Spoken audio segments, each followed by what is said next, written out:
ঈদ উপলক্ষে মোটরোলা বাজারে এনেছে বিশেষ ক্যামেরা ফোন মোটরোলা G31। গত বুধবার 13 এপ্রিল রাত 9টায় ফোনটির বিক্রি শুরু হয়েছে শুধুমাত্র দারাজ এবং অনলাইন শপ সেলেক্সট্রাতে। উন্মোচনের পর থেকে অর্থাৎ 13 এপ্রিল থেকে 7 দিন পর্যন্ত রয়েছে ক্রেতাদের জন্য বিশেষ ছাড়। বেবি ব্লু এবং মিনারেল গ্রে এই দুটি কালারে দুটি ভেরিয়েন্ট নিয়ে আসছে মোটরোলা G31 ফোনটি।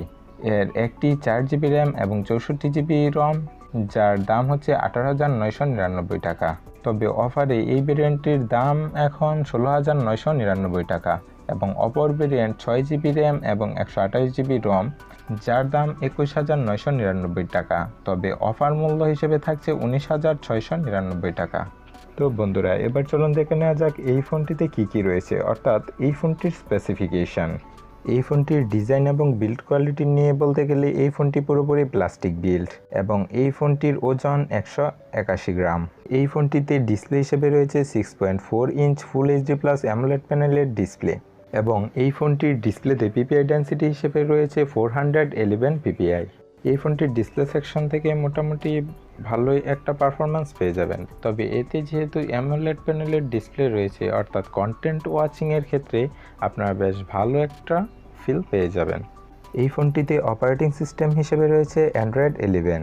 মোটোরোলা মোটো G31 ফোনটিতে চিপসেট হিসেবে ইউজ করা হয়েছে মিডিয়াটেকের হেলিও G85 অক্টাকোর প্রসেসর, যা কিনা 12 ন্যানোমিটার টেকনোলজি বেসড বিল্ড করা হয়েছে এবং এই চিপসেটটি একটি আলট্রা রেসপন্সিভ প্রসেসর। এই প্রসেসরটিতে হাইপার ইঞ্জিন গেমিং প্রযুক্তি ব্যবহারের কারণে মুভি, চ্যাটিং বা ছবি তোলার সময় বিশেষ পারফরম্যান্স পাওয়া যাবে। আর আমরা সবাই এই চিপসেটটির পারফরম্যান্স সম্পর্কে অবগত, তাই এর পারফরম্যান্স নিয়ে আর কিছু বললাম না। জিপিইউ হিসেবে রয়েছে মালি G52MC2। মোটোরোলা মোটো G31 ফোনটিতে র্যাম হিসেবে রয়েছে 4GB এবং 6GB এবং ইন্টারনাল স্টোরেজ হিসেবে রয়েছে 64GB এবং 128GB। বন্ধুরা, এবার চলুন যাওয়া যাক ফোনটির ক্যামেরা সেকশনে। এই ফোনটিতে রয়েছে ট্রিপল রিয়ার ক্যামেরা সেটআপ, যার প্রাইমারি ক্যামেরা হিসেবে ব্যবহার করা হয়েছে 50 মেগাপিক্সেলের কোয়াড ফাংশন ক্যামেরা, আর সামনে রয়েছে 13 মেগাপিক্সেলের সেলফি ক্যামেরা।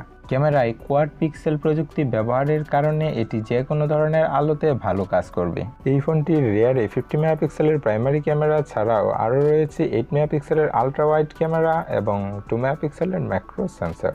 এই ফোনটির ফ্রন্ট এবং রিয়ার উভয় ক্যামেরা দিয়ে 1080p 30fps এ ভিডিও রেকর্ডিং করা যাবে। এই ফোনটির ক্যামেরা সেকশন থেকে বাজেট অনুযায়ী অ্যাভারেজ একটা পারফরমেন্স আপনারা পেয়ে যাবেন। এই ফোনটিতে পাওয়ার ব্যাকআপের জন্য রয়েছে 5000 mAh ব্যাটারি এবং সাথে রয়েছে 10 ওয়াটের চার্জার। এই ফোনটিতে আরও রয়েছে side mounted fingerprint sensor, USB Type-C port এবং 3.5mm হেডফোন জ্যাক। এই ফোনটি আপনার কাছে কেমন লেগেছে তা অবশ্যই কমেন্ট করে জানাবেন। তো বন্ধুরা, আপনারা যারা এই চ্যানেলে নতুন রয়েছেন তারা অবশ্যই চ্যানেলটি সাবস্ক্রাইব করে পাশে থাকা বেলটি বাজিয়ে দিন। আর আজকের মতো এ পর্যন্তই, ফিরে আসবো আবার নতুন কোনো ভিডিও নিয়ে।